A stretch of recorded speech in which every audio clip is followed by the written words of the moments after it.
right, everyone. Welcome to Brandon at Random Reviews. I am your host, Brandon Griffes. Thank you for stopping by. I do appreciate it. If you like this show, please like, subscribe, or follow on the platform that you're watching or listening on so you can get the latest updates.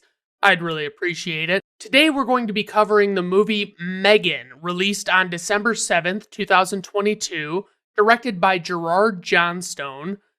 For the writers, we have Akilah Cooper and James Wan. Akilah Cooper wrote the movie Malignant, which is another horror movie from a few years ago, and that one's pretty fucking stupid. I mean, there's a big reveal midway through that movie that is just completely insane, and it's too much. Then we have James Wan, who created or co-created the Saw franchise, the Insidious franchise, and the Conjuring franchise. So he's a pretty big name right now in modern horror. It's like he's just, everything he touches turns to gold. For the producers, we have Jason Blum and James Wan. Jason Blum did the Paranormal Activity movies. He did the Insidious movies with James Wan, and he also did the Purge movies. And those are also pretty popular horror type movies in recent times. I mean, they're really popular. For the score, we have composer Anthony Willis, and then for the cast, we have Allison Williams, who plays Gemma, and she was in the HBO series Girls, which I've never seen a single episode of. I don't know, I've never heard anything about it, really. She was also in Get Out, the Jordan Peele movie that is like a horror movie, and it was really fucking popular.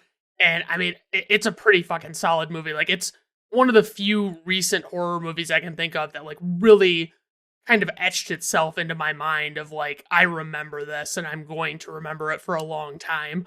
Violet McGraw plays Katie, and she was on the Netflix series Love with Paul Rust and Gillian Jacobs. And that's a pretty solid show.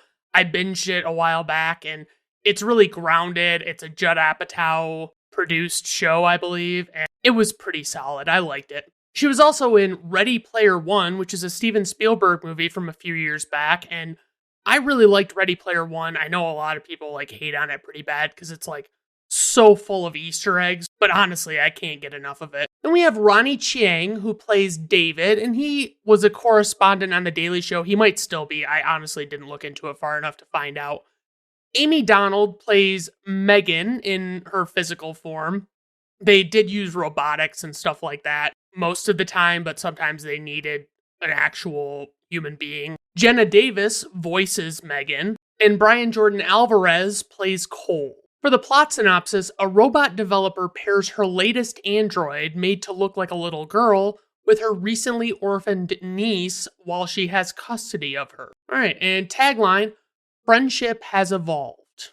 All right, so let's just dive right into the plot of this fucking movie. So 30 seconds in, and I was already thinking this was going to be like a wannabe horror RoboCop type movie. And that's important to know because that means that I'm not supposed to take this too seriously, even though I'm totally going to take this too seriously.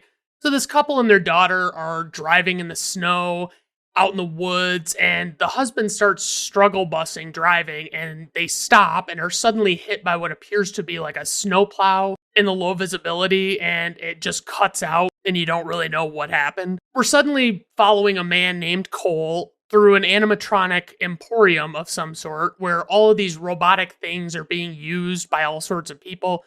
Some of them are too young to be employees. I don't know. I mean, it almost doesn't feel like an office environment, really. So the man walks in and meets two female coworkers, and he has a face component for this little robot. But when they test the robot, it malfunctions, and Gemma, who wrote the robot's code, is frustrated.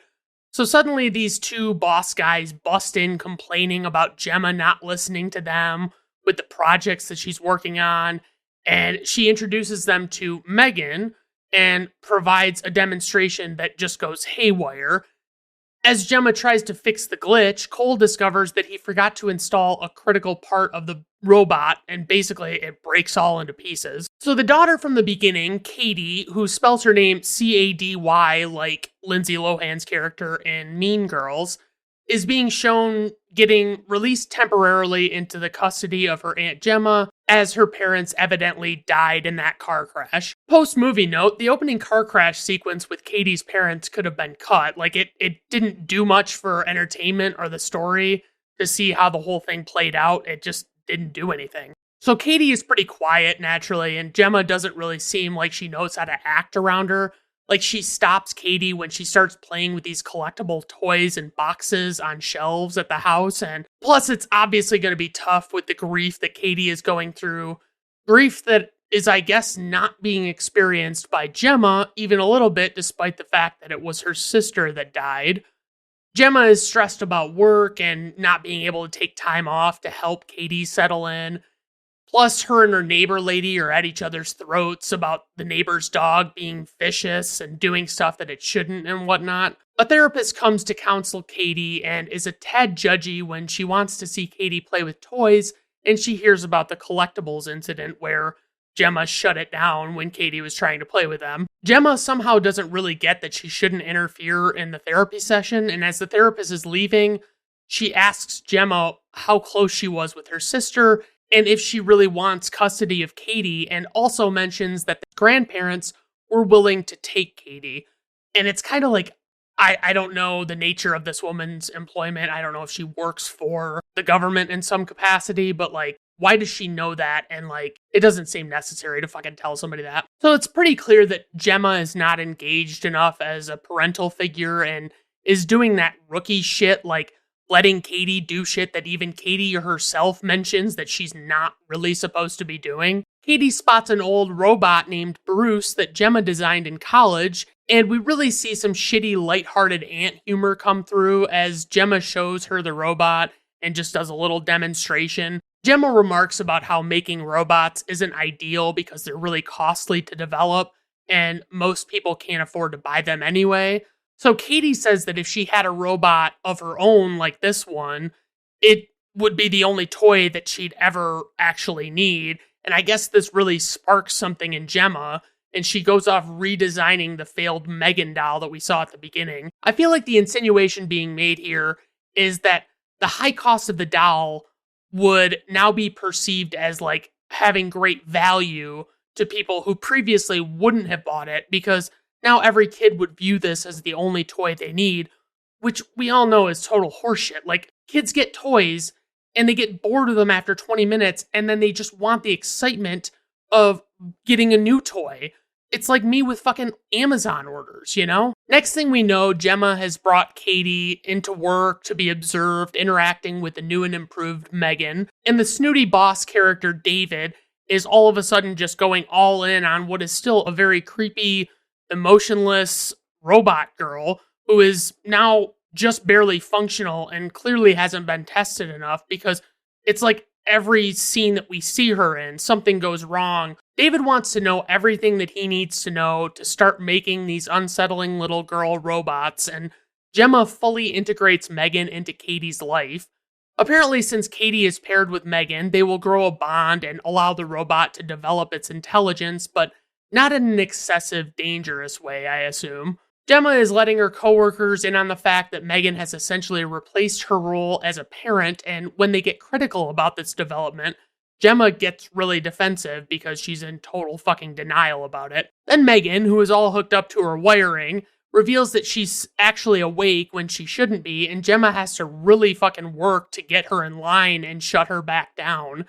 So obviously this is an isolated incident, and doesn't suggest any further malfunctions that are yet to come. When Katie and M3GAN are playing outside one night, the neighbor's dog attacks the two of them through a damaged part of the fence between their yards that Gemma was actually supposed to fix. Gemma initially doesn't hear what's going on because she's wearing headphones, but when she comes out to see what's going on, Katie has already been attacked and bitten, and Gemma viciously suggests that the neighbor should put the dog down or she'll do it for her.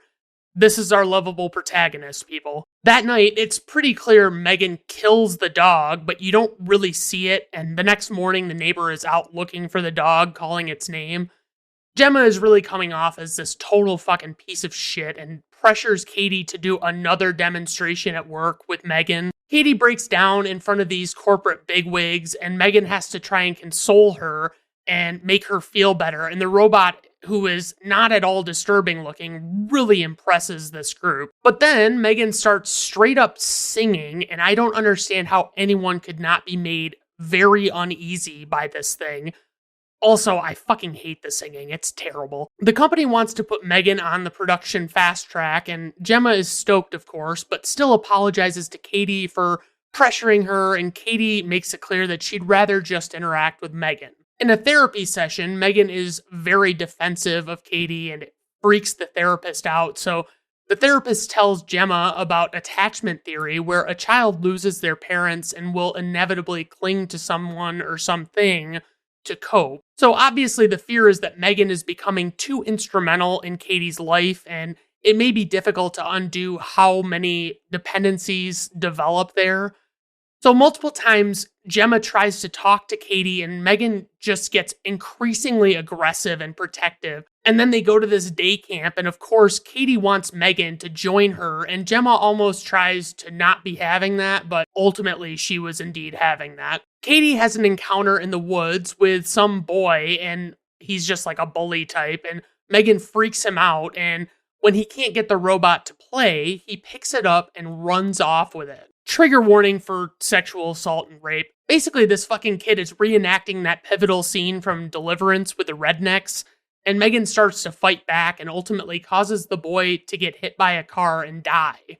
This whole sequence in the woods with this bully and M3GAN, like, he has her and he's got her laying on the ground, and like, I honestly thought something fucking awful was gonna happen, like really fucking bad, and I was just like, why is this in this movie? Like, it just, maybe it's because I've seen other movies where that stuff happens, but it's like, I didn't see where it fit this movie. Like, it could have been something else and not been so suggestive. Gemma talks to Katie about the ordeal, and the police come to question Gemma about the neighbor's dog, and the neighbor just knows that it was M3GAN who killed the dog. Yet again, we get a singing M3GAN who is trying to comfort Katie as she tries to fall asleep.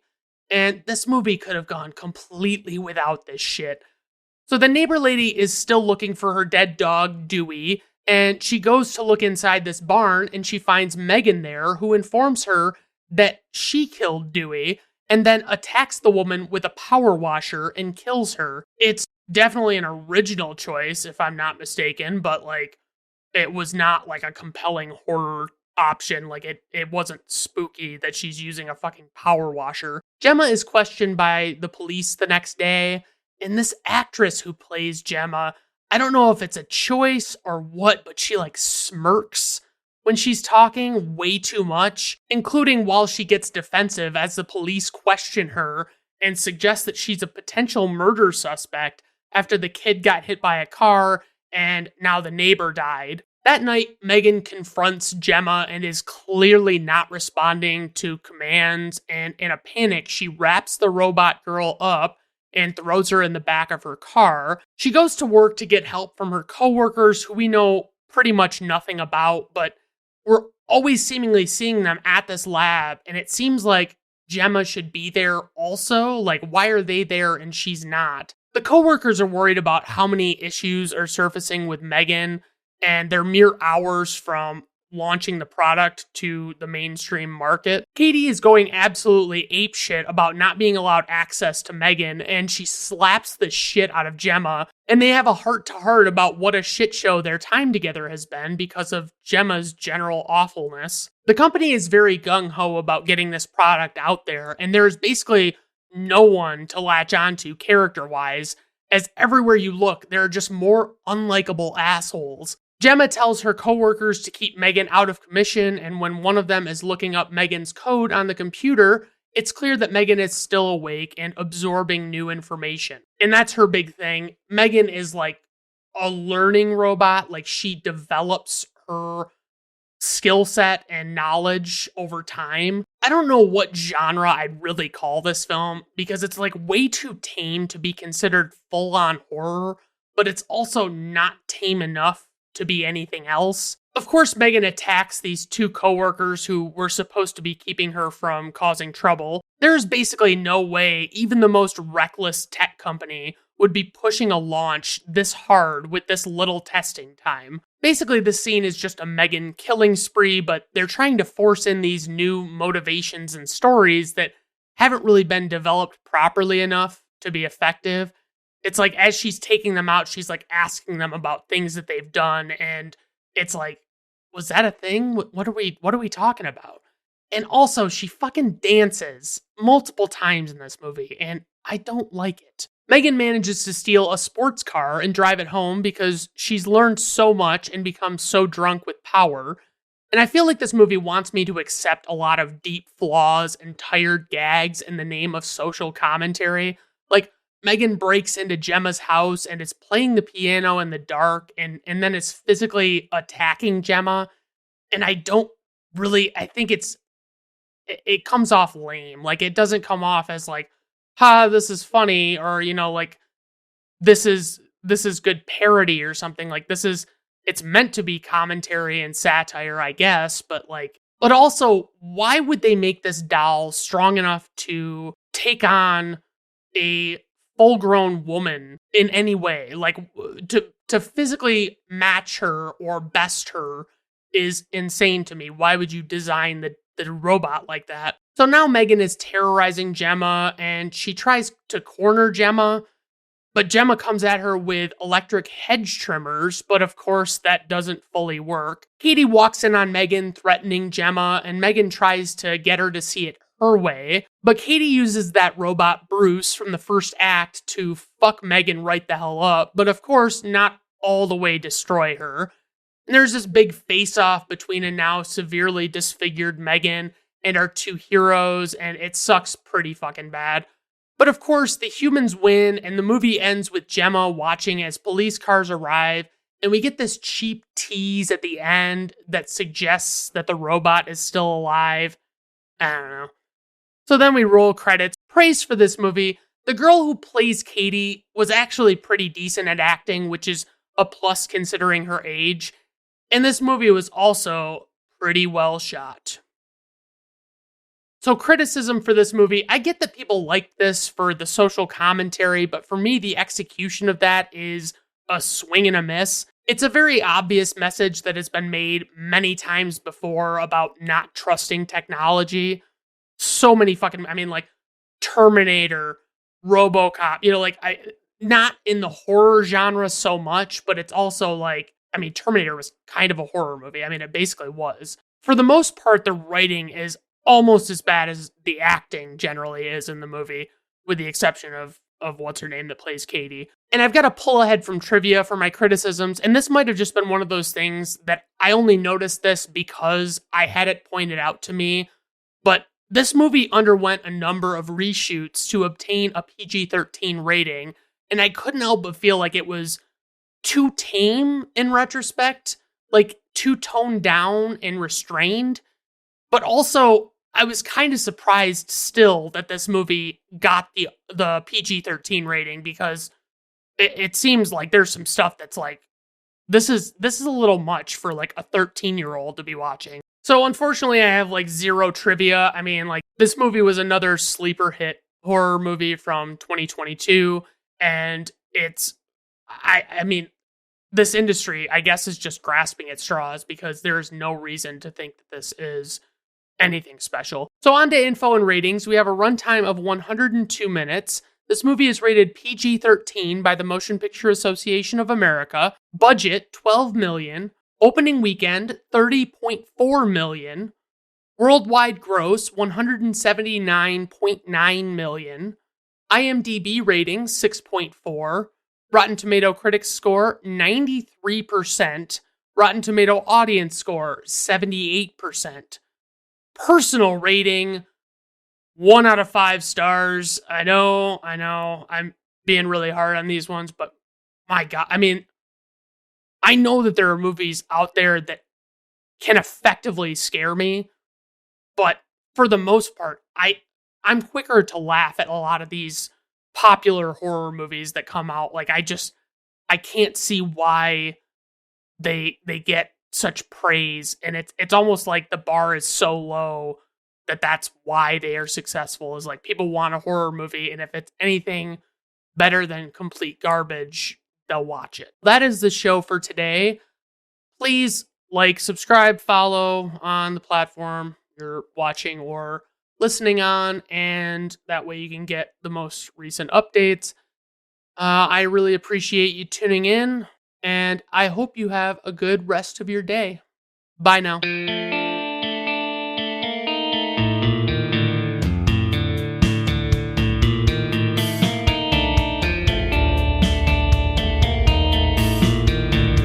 Brandon at Random Reviews artwork, theme music, and podcast are written, performed, recorded, engineered, directed, and produced by Brandon Griffes in association with Brandon at Random Reviews Entertainment.